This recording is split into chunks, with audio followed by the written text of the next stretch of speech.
Silence is abruptly broken by an authoritative decree stating that he is to be the one to raise her. Simon Hayworth Somerset sits frozen in his seat, his fingers tightening on a document as the shock of the statement takes hold. Looking up with a mixture of confusion and disbelief, he asks for a pardon, unable to fully grasp the weight of the demand. A heavy silence settles over the opulent parlor, the grandeur of their surroundings highlighting the tension between the two seated figures. Simon adjusts his glasses, his expression hardening as he admits that he simply does not understand what she means. He stares directly at his mother-in-law, who sits regally before him with an unwavering and cold demeanor, waiting for his compliance. Standing as a bastion of authority, Duchess Dowager Freya Hayworth fixes Simon with a piercing, wary gaze.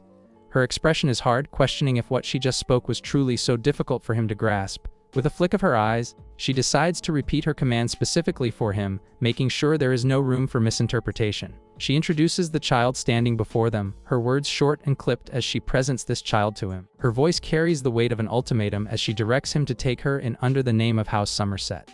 Simon, caught off guard and visibly flustered, adjusts his glasses as he tries to process the sudden demand, asking his mother-in-law what has prompted such a move. He finds himself trapped between two contrasting figures, one, the stubborn old noblewoman who will not be denied, and the other a small, chestnut-sized little girl who sits quietly and innocently beside her. Simeon stares at the unfolding situation, his mind reeling as he wonders what kind of bizarre combination is being presented to him. He tries to temper his response, acknowledging that while his mother-in-law has been like a mother to him, her current demand tests his patience. Adjusting his glasses with a deliberate click, he suggests that if she felt the Somerset household was so lonely, she should have brought home a cat instead. The mother-in-law's face contorts with indignation, her voice sharp as she asks if he is actually talking back to her. She gazes at him with stern authority, telling him that based on his tone, he must think she's a joke. She reminds him that the world is far too dangerous a place to let just anyone in. As she laments his constant back talk, claiming it will send her to an early grave, a small girl in a maid's uniform watches the exchange with wide, bewildered eyes. The mother-in-law then strikes a sensitive chord, pointing out how he visits Rose's grave constantly despite his heavy workload. Simon's composure cracks, he removes his glasses and rubs his eyes in frustration, asking why she is bringing up his wife. She retorts with a heavy heart, asking if she isn't allowed to talk about her own daughter. In the silence that follows, the weight of grief settles over them, both acutely aware that it has already been a year since Rose passed away. The wreckage of the overturned carriage lies silent beneath a dark sky, a grim reminder of the time since that accident happened. The mother-in-law's stern voice echoes through the darkness, urging Simeon to tell her how long he intends to live like this, trapped in his grief. Simon Hayworth Somerset sits in quiet contemplation, his expression heavy with a melancholy that seems to age him beyond his years. He whispers softly that he is surprised it's only been a year, for each day has felt like such a hellish ordeal that he felt as though an eternity had passed. Internally, he admits that his mother-in-law is right, it has been exactly 1 year since his wife Rose died in that horrific carriage accident. But despite the time that has lapsed, he is still haunted. That scene remains as vivid in his mind as if it had happened yesterday, a nightmare he cannot escape. He questions how he could ever forget the day he lost everyone he loved, the memory of the wreckage forever burned into his soul. Simon reflects bitterly on the tragedy, remembering how within that crashed carriage were his only brother, Graham, and Graham's wife, along with the woman he loved more than his own life. In the grim aftermath of the accident, the only legacy left for him was the heavy title of Duke of Somerset, a burden that should have been inherited by his brother. The quiet is broken by the sound of weeping, drawing Simeon's gaze toward the only surviving member of that family, the young son left behind by his brother and his wife. As he looks upon his nephew, Donnie Graham, who had just turned 12, Simeon acknowledges the cruel reality that the title of Duke of Somerset was obviously far too much for the young boy to bear. Simon Hayworth Somerset reflects on the grim reality of his inheritance, acknowledging that he became the Duke of Somerset in place of his brother and nephew. The remnants of his coping mechanisms litter the room, an ashtray filled with the stubs of cigars he has smoked to numb the pain. His mother-in-law, however, sees right through his facade, her eyes cold as she asks if he truly thought she wouldn't know the state of his affairs. She details his reckless behavior, pointing out that he sleeps in his own bed less than a handful of nights each month and spends his time drinking and smoking like a man with a death wish. She continues her critique, noting that his business ventures are exploding with a frantic energy, as if he were a dog with its tail on fire. When Simon tries to caution her about what she is saying in front of the child, she ignores him. He weakly claims that his lifestyle is just his way of doing things, but she shuts him down, retorting that he means it is his way of dying young. As Simon begins to explain that she knows he feels a sense of duty, she interrupts him once more. She anticipates his words, asking if he believes he has a duty to protect Somerset simply so he can eventually return the title to his nephew without any shame. The mother-in-law stares at Simeon Hayworth Somerset with a piercing, unrelenting gaze, her voice sharp as she warns him that if he falters even slightly, those relatives he holds dear will be watching like hawks, waiting for the perfect moment to snatch the dukedom away. Simeon's expression is a mask of wary endurance as he attempts to offer a rebuttal, beginning to claim that his excuse is valid. However, she cuts him off with an exasperated shout, asking if he even realizes how many times she has heard that same reasoning already. Pushed to his limit, Simeon's composure breaks. His mouth hangs open in a desperate shout as he insists that what he says is the absolute truth. He knows with grim certainty that if he tries to pass his title down to the young boy, the nobility will relentlessly tear into the child over the legitimacy of his bloodline. The harsh reality of their situation is finally laid bare as he reveals the core of his struggle. Dante Graham is not his biological son. His mind drifts to his own origins and the precarious nature of his power, a reminder that he only became a member of the Hayworth household as an adopted son-in-law through marriage.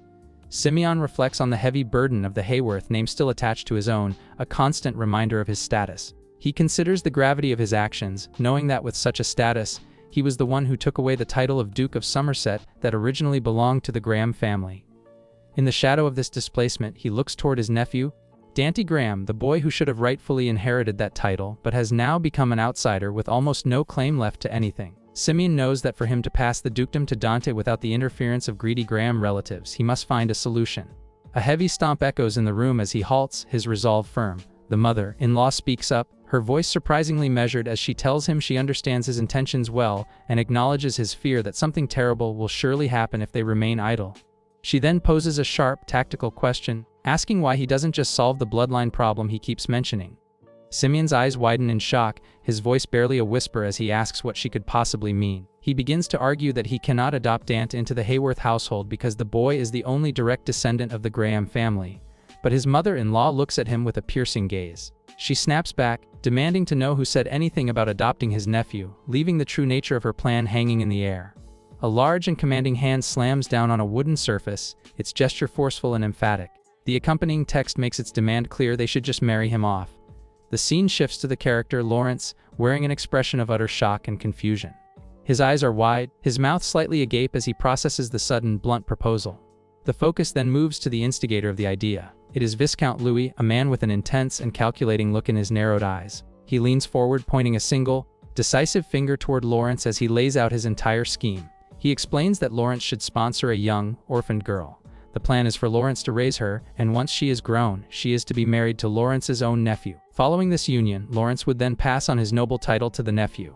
Viscount Louis presents this not as a question, but as a simple, foolproof solution, ending his explanation with a rhetorical check for agreement. The final panel returns to Lawrence, whose shock has not subsided. He is speechless, staring back at Viscount Louis. A single, tense word hangs in the air between them, a demand for an answer from the Viscount. Well, Simeon's words catch in his throat, a hesitant stutter escaping him as he stares at the young girl presented before him. He turns sharply toward his mother-in-law, his voice thick with disbelief as he declares the situation utterly absurd, demanding to know what kind of scheme she is trying to pull. Overcome by the weight of her request, Simeon sits down and buries his face in his hands, letting out a heavy, frustrated sigh. He asks incredulously how she could expect him to raise a child for such a trivial reason. His gaze shifts back to the girl, and as she blinks her large, bright eyes, he demands to know where his mother-in-law even found her. With surprising composure, the girl speaks up, revealing she is from the Townsend orphanage. Her voice is clear and steady as she informs him that she is 10 years old this year. Simeon listens in silence, his hand reaching up to his temple as he tries to process the shock of the situation. Finally, the girl breaks into a wide, radiant smile, introducing herself with cheerful confidence as Rowena Whitfield. Rowena continues her startling confession, explaining with a clear gaze that she told Duchess Hayworth her true desire was to become a member of Duke Somerset's family. As the revelation hangs in the air, the mother-in-law offers a faint, knowing smile, watching the reaction of the man before her. Simeon sits across from them, his mouth agape in sheer disbelief as he struggles to process the absurdity of the request. Beads of sweat form on Simeon's brow and his voice trembles with a mix of shock and irritation as he stammers out a question to his mother-in-law, asking if she is truly telling him she considered this seriously. He eventually erupts in an indignant outburst, incredulous that she would bring this child to him based solely on such a whimsical statement. With an air of unshakable composure, the mother-in-law challenges his resistance, calmly asking if there is any legitimate reason why she shouldn't have brought her. Simeon's frustration boils over as he shouts that there are too many reasons to count, chief among them being his conviction that the girl must be shamelessly after the family's vast fortune. Suddenly, Rowena slams her hands down and stands up with a sharp movement, her expression fierce and determined as she shouts back that she has no need for money or anything of the sort. Her eyes flash with conviction as she declares to the stunned Simeon that she has absolutely no interest in the Hayworth name, the Grahams, or even the prestigious Somerset title, leaving him speechless at her brazen disregard for the status he holds dear. The girl beams with a wide, innocent smile, her face alight with an earnest determination as she suggests that she can write up a formal contract if that would put his mind at ease. She goes further, explaining that the document would clearly state she cannot claim any legal rights to the family or the Somerset title, renouncing any claim to the prestige he assumes she seeks. A single exclamation point hangs over Simeon Hayworth Somerset, who stares at her in stunned silence, his green eyes wide with genuine shock at her selfless proposal. As she takes a light, purposeful step toward him, the Duke finally finds his voice and asks with a tone of confused exasperation why on earth she would want to become his family under such restrictive terms. The girl stands small but resolute before him, her eyes reflecting a deep-seated longing as she softly explains that she simply wanted a family. She reminds him of the reality he already knows, that she has no family to call her own. Looking up at him with a vulnerable gaze, she admits that she is an orphan, her voice steady despite the weight of her words. As Simeon watches her closely, she leans in slightly and continues her plea, telling him that if he would only accept her Duke, everything could change. The girl looks up with wide, sparkling green eyes, a radiant smile gracing her face as she is framed by vibrant strawberries and soft blossoms. She enthusiastically promises Simeon that she will run to the entrance to greet him every single time he comes home. Her excitement only grows as she suggests they can share breakfast together every morning. With a playful and a sparkle in her eye, she adds a sweet domestic detail, offering to draw a heart shape with sauce on his fried eggs if he would like, confidently boasting that she is really good at it. Simeon stares at her, completely caught off guard by the earnestness of her offer, his voice trailing off as he repeats the words heart shape, in a state of utter confusion. But she isn't finished yet, she softly adds, and also, before suddenly lunging forward. She scurries across the seat with surprising speed, her small frame moving with determined purpose until she manages to grab hold of his arm. Simeon looks down at her, bewildered by the sudden physical proximity and the intensity of her focus. The girl leans in close, her expression a mix of nervousness and resolute hope. Looking directly into his eyes, she admits that she is truly mustering up all her courage for the request she is about to make. The girl leans in closer to Simeon Hayworth Somerset, her voice dropping to an intimate whisper as she adds a final, daring promise to her list, telling him she will even give him a goodnight kiss before bed. Simeon looks down at her, his expression unreadable but his gaze intense as she holds onto his arm, her small frame dwarfed by his presence. Breaking into a radiant, wide-eyed smile that lights up her entire face, she looks up at him with pure anticipation and asks, "So?" Before addressing him with a soft, formal, "Duke," her green eyes shimmering with hope. From across the table in the sun-drenched, opulent dining room, the mother-in-law watches the scene unfold with a calm, observant grace, her eyes fixed on the pair. The girl does not let the silence linger, starting her final plea with the words, "I think," before asserting with heartfelt conviction that they can be a wonderful family together. The narrative begins by introducing Rowena Whitfield, presented as a perfectly ordinary orphan girl from Townsend Orphanage who just turned 10 this year. Despite her gentle appearance in a floral-framed portrait, the narration emphasizes her unremarkable nature, noting that even her name was one of the most common names at the orphanage. While playing in the sun-drenched fields with the other children, she blends into the crowd, with the narrator observing that aside from being a bit luckier than the other children, there was nothing special about her at all. However, as she searches through the lush grass, her gaze sharpens until a spark of fortune catches her eye. With a look of pure, wide-eyed astonishment, she exclaims, "Found it?" as she plucks a rare specimen from the ground. Standing in the light of the courtyard, she marvels at the small green sprout in her hands, breathless as she realizes she has found a 4-leaf clover. The other children at the orphanage crowd around Rowena in sheer amazement, with one exclaiming, "Wow, Rowena, you found another one." Amazing, as they marvel at her consistent fortune. Looking down at the tiny green sprout held delicately between her fingers, Rowena's cheeks flush with a subtle, knowing pride. She reflects on her perceived fortune, thinking confidently to herself, "See? I really am lucky." She keeps a meticulous tally of her finds, noting that this particular clover makes 7 now. However, beneath her ordinary exterior as a young orphan girl, a much deeper mystery remains concealed. As a brilliant celestial light begins to bathe her world, her internal narration reveals a truth she has kept hidden from everyone. However, there's one secret I've been hiding, and that is, I've been reincarnated as a character from a book I read in my past life. This stunning revelation hangs in the air before the scene shifts back to where it all began. Under the quiet, star-studded sky overlooking the grand stone walls of the Townsend Orphanage, the narrative resets to a few days ago, on Thanksgiving, marking the start of her extraordinary journey. The Townsend orphanage maintained a heartening tradition of gathering all the children whose true birthdays were unknown once a year for a collective celebration, allowing them the simple joy of blowing out candles on a birthday cake together. Rowena Whitfield took a deep, focused breath, her face softly lit by the single flame before her, and exhaled with such vigor that she later wondered if she had simply blown out the candles too hard. Suddenly, a violent wave of dizziness overwhelmed her, making the world spin until she felt her very spirit might drift away. Overcome by the intense vertigo, Rowena collapsed directly in the middle of the party, her small body hitting the ground as the other children erupted in a panic. Their desperate cries for their teacher echoed through the room, frantic voices shouting that Rowena had collapsed. As she lay there, fading into a feverish sleep, she thought with bitter disappointment about the misfortune of collapsing on her own birthday, mentally retracting her earlier claims of being lucky.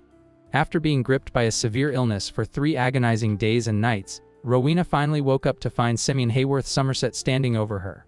He adjusted his glasses, looking down at her with a grim, clinical expression, and solemnly concluded that if she was suffering from the disease he suspected, the young child truly had no hope of recovery. Rowena Whitfield lay helplessly in the throes of a burning fever. Her cheeks flushed a deep crimson as Simeon Hayworth Somerset delivered the devastating prognosis that she would live 5 years at most. He spoke with a heavy finality, explaining that there was no cure for her condition and that those around her should prepare themselves mentally for her departure, effectively confirming she had received a terminal diagnosis. As Simeon looked down at her small, fragile form and whispered, "Poor thing." Rowena's inner consciousness brittled with shock, thinking that the old man must have finally lost his marbles. The reality of his words began to sink in. She realized that she was only 10 years old, and if she only had 5 more years she would die at just 15. Her mind drifted to memories of her own generosity, recalling how whenever she found 2 4-leaf clovers, she always gave one to the old man, only for him to now tell her she had 5 years left at most. To her young heart it felt so unfair. She couldn't understand why her teacher was being so passive either, wondering why she just accepted the news after they had shared something as personal as half a boiled egg. Having been so good to everyone, the weight of this destiny felt like too much to endure. Even in the dream she had during those 3 days she was unconscious. Her mind remained preoccupied with a past life and the injustice of the world she was leaving behind. Rowena Whitfield looked back on her past life, remembering when she was merely an ordinary female student indistinguishable from her peers. She enjoyed simple pleasures, she loved cute things, was passionate about delicious food, and constantly sought out interesting novels to lose herself in. She was just an everyday girl whose life was cut tragically short after being struck by a truck. That was the identity she once held. As her consciousness stirred, the memory of her final moments resurfaced, the sight of her shattered phone screen displaying the title Until the Lilies Wither, Chapter 146, with text describing a protagonist's growing struggle against a suffocating and unbearable obsession. She could still vividly recall that sensation in every detail of the memory. She even remembered the plot of the novel she was reading in those last seconds. It told the story of a terminally ill protagonist suffering from an incurable disease, a fate that mirrored her own current situation. As she pondered the name of that fictional illness, the words Lily disease echoed in her mind. Just then, she heard the voice of Simeon Hayworth Somerset confirming her fears as he announced that the child indeed had Lily disease. Rowena's eyes widened in shock and confusion, a feverish flush still visible on her face. Simeon continued his grim explanation, noting that once her fever subsided, no visible symptoms would remain to warn of the fatal disease. Simeon Hayworth Somerset delivered the final, crushing details of the prognosis, explaining how white spots would bloom across the body as the flesh slowly rotted away until the moment of death. With a heavy heart, he offered his apologies, stating that it was an incurable disease with no known cure. Not long after Rowena Whitfield turned 10, on the very day she received this terminal diagnosis, she came to a startling realization that she hadn't simply been having a dream. She had been reincarnated into a book she had read in her past life, and to make matters worse, she was merely an extra whose name she couldn't even remember. As she huddled on the ground sniffling in despair, she lamented the unfairness of being reincarnated as an extra, an orphan, and someone with an incurable disease all at once. It felt like too much to bear. However, amidst all this misfortune, there was one fortunate detail. As her tear-filled green eyes shimmered with a newfound resolve, she realized that she actually knew what the cure for this incurable disease was. The Lily disease was unique to the world of Until the Lilies Wither, the novel from her past life, which was a typical reverse harem story about a beautiful, terminally ill female protagonist who was as lovely as a lily. In the world of the novel, the original female protagonist is depicted as a tragic figure, a woman as pure as the lilies she is surrounded by, who suffers between male leads obsessed with her every move.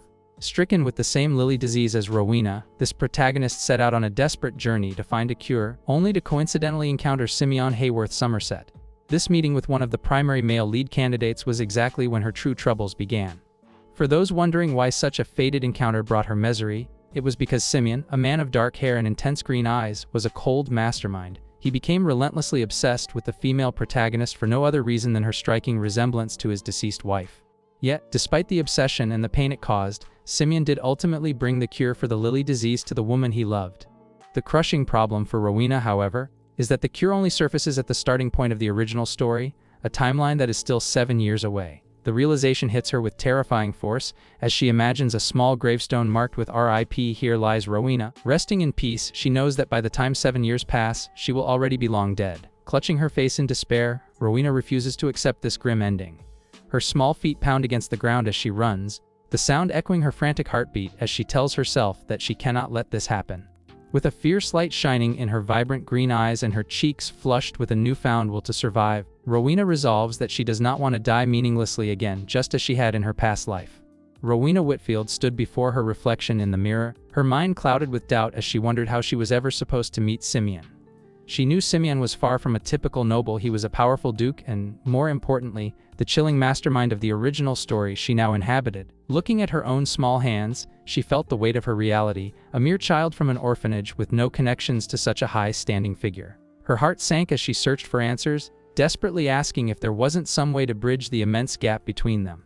Suddenly, the deep resonance of the orphanage bells echoed through the air, signaling the start of a new day. The door to her room burst open as a young girl rushed in with excitement, calling out to ask if Rowena was finally ready. Caught off guard, Rowena could only manage a confused response, questioning what she should be ready for. The dark-haired girl chuckled, playfully remarking that Rowena must still be out of it from her recent illness. She reminded her friend that today was the day they were scheduled to volunteer at the estate of one of the orphanage's sponsors. The memory finally clicked into place for Rowena, recalling that they had indeed been told about this during the morning assembly. With a bright smile and a pointing finger, the girl urged Rowena to hurry up and get ready, leaving Rowena to hope that this trip might be the opportunity she so desperately needed.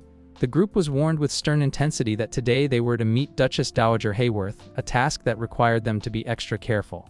Rowena Whitfield froze, the name Hayworth echoing in her mind as she questioned where she had heard it before. As the memory flickered, she struggled to place it, feeling the weight of the name's significance. Then, with a sudden realization that made her heart skip a beat, she gasped aloud. It hit her, if it was Duchess Dowager Hayworth, then that woman was Simeon's mother-in-law. Rowena recalled that the only person who could handle the arrogant Simeon even a little was his mother-in-law, who had been like a real mother to him. She chided herself, wondering why she had ever thought she needed to meet Simeon directly when such a perfect method was now available to her. However, the figure she sought was a formidable one. Duchess Dowager Hayworth was the one and only wife of the late Marquis Hayworth and the undisputed power behind the current Hayworth family. Clad in dark, somber attire, she stood as a pillar of cold authority. Perhaps because she had lost her only daughter, Rose Hayworth, she was perpetually surrounded by a dark and irritable aura. This grief had hardened her, making her an object of intense fear for all the children at the orphanage who trembled in her presence. The Duchess Dowager Hayworth's voice rang out with sharp authority, demanding to know if the children had just wiped their noses without any sense of manners. She pointed out a misbuttoned vest with a critical eye, noting it was sticking out and questioning why they hadn't taken the time to straighten their clothes properly. It was clear she was a tremendous perfectionist. This formidable woman's son-in-law was none other than Simeon Graham, the second son of Duke Somerset from the Graham family. From a young age, he had been adopted into the Hayworth family as a son-in-law, eventually becoming Simeon Hayworth. However, following an unexpected accident, he inherited the title of Duke Somerset, effectively making him both the adopted son-in-law of the Hayworths and the Duke of Somerset. Consequently, he found himself in the rare position of being the head of both noble families. Though his union with Rose Hayworth was a political marriage, he had loved her more dearly than anyone. For Simeon, Duchess Dowager Hayworth was more than just a mother-in-law. She was his mother and the only person who truly shared the profound pain of his loss.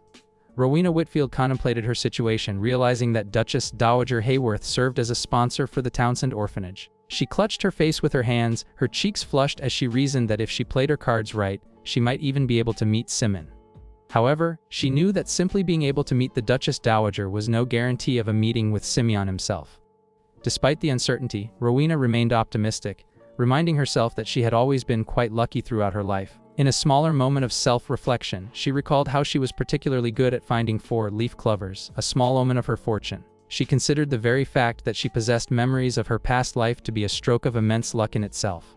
With renewed determination, she straightened her dress and bow, gripping the fabric tightly. All right, let's do this, she resolved internally, her eyes sparkling with hope as she vowed to save her own life. A few hours later, a heavy silence fell as the formidable Duchess Dowager Hayworth made her appearance, her expression stern and unwavering as she looked forward with an air of absolute authority. Standing in the shadow of the formidable Duchess Dowager, Rowena Whitfield's earlier spark of confidence quickly flickered out. She realized with a sinking heart that her optimistic resolve was far more fragile than she had hoped, admitting to herself that her bold plans were merely what she thought she could handle before facing this reality. A nervous gulp caught in her throat as she gazed up at the towering, silent figure of the older woman. The air seemed to grow heavy, and as she looked into the intimidating presence of the Duchess, she felt her resolve crumbling further. Thinking that somehow, things were not going as planned, she let out a small, strained groan of distress, her cheeks flushing deep red and beads of sweat forming on her brow as she clutched the bow at her neck with trembling fingers. The sheer weight of the Duchess's authority overwhelmed her, leading Rowena to a panicked realization that screamed through her mind. It felt like she wouldn't even get a chance to speak, let alone succeed in her mission. Rowena Whitfield's mind raced with possibilities as she considered the fact that Duchess Dowager Hayworth was a sponsor of the Townsend orphanage. With a hopeful blush on her cheeks and her hands pressed against her face, she calculated that if she played her cards right, she might finally be able to meet Simeon. However, reality tempered her excitement as she looked down at her hands gripping her apron. She knew that simply meeting the Duchess Dowager was no guarantee of an encounter with Simeon. Yet, a smile tugged at her lips as she reconsidered her circumstances, noting that she had always been remarkably lucky. Recalling her talent for finding four-leaf clovers, she realized that even retaining memories of her past life was a form of fortune. Reinvigorated, she steadied herself and resolved to take charge of her destiny. With a fierce look in her eyes and her fists clenched tight, she declared that she would do this, for she was determined to save her own life. The grand, soaring spires of the Hayworth estate glistened under the clear sky, a testament to the family's power and Rowena Whitfield's misplaced optimism. Or at least, that's what she thought. The refined atmosphere of the tea service was suddenly and violently shattered by a thunderous "Oh!" that echoed across the table. The Duchess Dowager, Rowena's potential mother-in-law, sat in a stunned, dark silence as tea dripped from her nose and chin, soaking into her exquisite lace cravat and staining her purple gown. Across the table, Rowena peered over her teacup with wide, horrified eyes, the crushing reality of the situation sinking in as she realized she was completely doomed. She felt herself freezing in place, her hopes crumbling as the silence became suffocating. The disaster was made all the more bitter by the fact that it had occurred before she could even start talking. As the liquid continued its slow, rhythmic drip from the Duchess's face, a heavy, ominous shadow fell over the scene, signaling the end of Rowena's plans before they had even begun.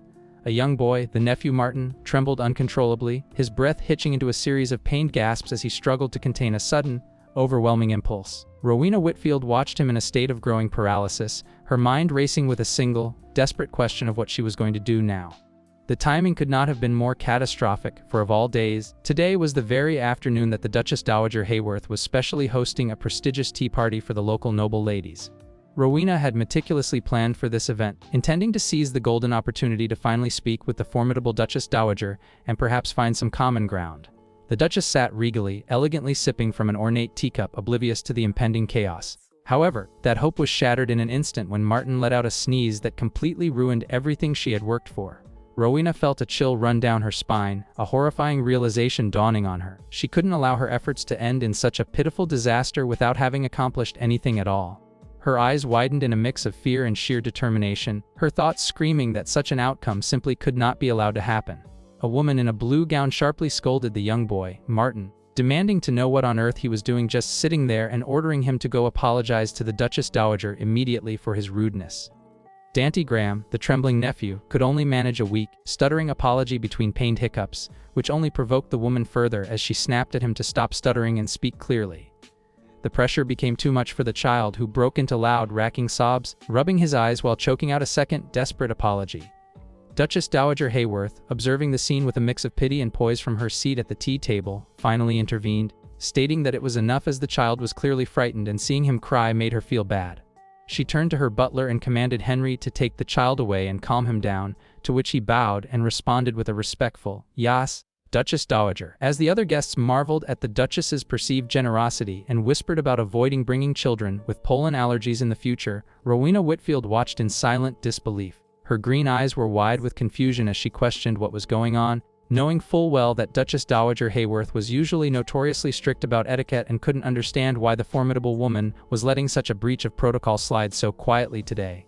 Rowena stopped in her tracks, a sudden thought flashing through her mind that if she used this situation well, it might be her chance to finally be alone with Duchess Dowager Hayworth. Nearby, the sound of polite laughter drifted through the air as a noblewoman remarked on how beautiful the spring garden at the estate was rumored to be. She turned to the Duchess and suggested that the children should all pair up and take a walk together. Another guest immediately agreed, exclaiming that it was a wonderful idea and noting that since the numbers were perfect, they should pair up in twos. Rowena's eyes widened with a spark of determination as she realized a walk in pairs was the perfect opening she had been waiting for. She stepped forward with intent, calling out to gain the elder woman's attention. Approaching her, Rowena performed a deep, graceful curtsy, introducing herself as Rowena Whitfield. With a sincere and humble look, she asked the Duchess if she would grant her the rare chance to learn the secrets of true elegance directly from her. Duchess Dowager Hayworth looked down with keen, observant eyes, noting that Rowena Whitfield was the child who had been glancing at her throughout the social gathering. A flicker of intrigue crossed her mind as she realized it had been quite a while since she had encountered a child who didn't seem afraid of her stern demeanor. Though she hadn't originally planned on taking a walk, the girl's earnest approach moved her to soften. Leaning on her ornate cane, the Duchess Dowager remarked that if Rowena truly wanted to walk with her, she supposed she could oblige. She beckoned Rowena closer, guiding her toward the estate's scenic route and telling the child the walking path was in that direction. Suddenly, Rowena stopped and protested, her voice clear and sharp as she declared that she didn't want to go on the walking path at all. With a look of bold defiance on her young face, Rowena announced loudly that she was not interested in walks. Her mother gasped in total shock, stuttering her daughter's name in disbelief. Panicking, the woman rushed to the Duchess Dowager's side, demanding to know what nonsense Rowena was speaking. She frantically apologized, claiming that Rowena was surely confused about something, desperate to smooth over the girl's shocking rejection of the prestigious invitation. Rowena Whitfield looked up with earnest eyes, her voice sweet as she remarked that she found the Duchess Dowager's accent to be truly elegant. With a determined air, she expressed her desire to read books to the elder woman, hoping that by doing so, she might learn to emulate that same refined manner of speaking. She clasped her hands, pleading for the opportunity and promising to work incredibly hard if the Duchess would only allow it. Duchess Dowager Hayworth watched the girl, a small, knowing smile touching her lips as she realized that far from being frightened of her, Rowena was boldly demanding exactly what she wanted. Turning to her attendant, she ordered Henry to prepare a quiet place inside the estate where they could read books together. The mother-in-law bowed respectfully, acknowledging the command with a quick confirmation. As they settled into a private room filled with books and refreshments, Rowena's heart soared with the success of her plan. She was finally alone with the Duchess Dowager. She couldn't help but think that everything was going much more smoothly than she had dared to hope. However, the calm was broken when the Duchess Dowager looked across the table at her, using her name for the first time. Her gaze was sharp as she asked Rowena to be honest and explain the real reason behind her persistent behavior. Duchess Dowager Hayworth's sharp gaze pinned Rowena down as she demanded to know exactly what the girl thought she was doing. The elder woman was not easily fooled, sternly telling Rowena to stop playing dumb because she knew perfectly well that the girl hadn't brought her inside just for a simple reading session. She commanded Rowena not to pretend otherwise, her expression unyielding as she sat at the tea table. Rowena felt a momentary pang of worry, blushing as she wondered if she had truly given herself away despite her best efforts to hide her intentions. However, she didn't lose her composure. Instead, she clutched her book tightly and looked up with an earnest expression, asking if the Duchess Dowager was also sensitive to pollen. The Duchess was momentarily stunned into silence, letting out a confused whisper as she tried to process the question. Rowena continued her observation, suggesting that the flower garden had been uncomfortable for the elder woman. She explained that when Martin had sneezed earlier, she had noticed the Duchess sneaking a quiet sneeze of her own. With a bright, knowing look, Rowena added that this must be why the Duchess was so lenient toward Martin, who shared the same allergy. To drive her point home, Rowena recalled a doctor's advice mimicking a medical professional's authoritative tone as she shared that as adults get older, their noses and throats inevitably grow weaker. At least, that was what the doctor always said. The Duchess Dowager Hayworth narrowed her eyes, realization dawning as she questioned if Rowena had noticed her discomfort from the very beginning and had been glancing at her for that reason. Rowena's cheeks flushed a deeper red as she peeked over the top of her book, quickly stammering that it wasn't like that at all. Taking a breath to steady herself, she peered out with wide, earnest eyes and asked if she could be truly honest. Seated with poised elegance, the Duchess Dowager clasped her hands and gave a curt nod, telling the girl to go ahead and give it a try. Rowena clutched her book tightly to her chest, her expression brightening as she confessed that there was something specific she had wanted to ask her, which was the real reason she had sought out a private moment alone with the elder woman. The Duchess's gaze sharpened, her mind racing as she processed the sudden turn, wondering if the girl was actually bold enough to ask her for a favor. Rowena didn't let the silence linger, her face lighting up with a cheerful, hopeful smile as she asked if the Duchess would please hear her out. However, the warm atmosphere shattered instantly as a dark shadow fell over the Duchess Dowager's face. "Not a chance," she cut in, her voice cold and absolute. She stared down at Rowena with mounting irritation, realizing that the entire detour was a calculated move to corner her for a request. With a low, threatening growl, she warned the girl that if she expected any leniency or special treatment because of her young age, she was sorely and dangerously mistaken. Rowena Whitfield stood frozen, her eyes wide with shock as she processed the cold finality of the situation, rejected immediately and without a moment's hesitation. The Duchess Dowager Hayworth, unyielding and stern, reached for a silver handbell, ringing it with a sharp, dismissive chime that echoed through the room. Without looking back at the girl, the elder woman commanded her staff, ordering Henry to call the teacher and have the child removed from her presence at once. Panic surged through Rowena as she realized she was truly being kicked out like this, her voice trembling as she stammered a desperate plea to the Duchess. In her mind, she screamed that she hadn't even had the chance to mention Simeon Hayworth Somerset yet.